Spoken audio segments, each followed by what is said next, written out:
ஸ்ரீ ரேவா காண்டம் 101 அத்தியாயம் சங்கர்ஷண தீர்த்தத்தின் மகத்துவம். ஸ்ரீ மார்க்கண்டேய முனிவர் கூறினார்.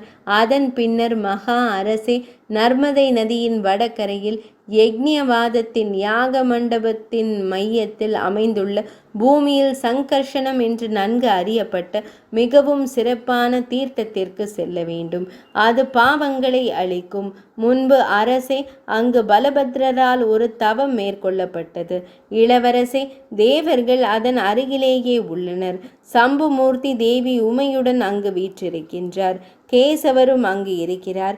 மகா அரசே, எல்லா உயிர்களுக்கும் உதவி செய்யும் விதமாக பாவங்களை அழிப்பவரான சங்கரரை பலபத்ரர் மிகுந்த பக்தியுடன் அங்கு பிரதிஷ்டை செய்துள்ளார்.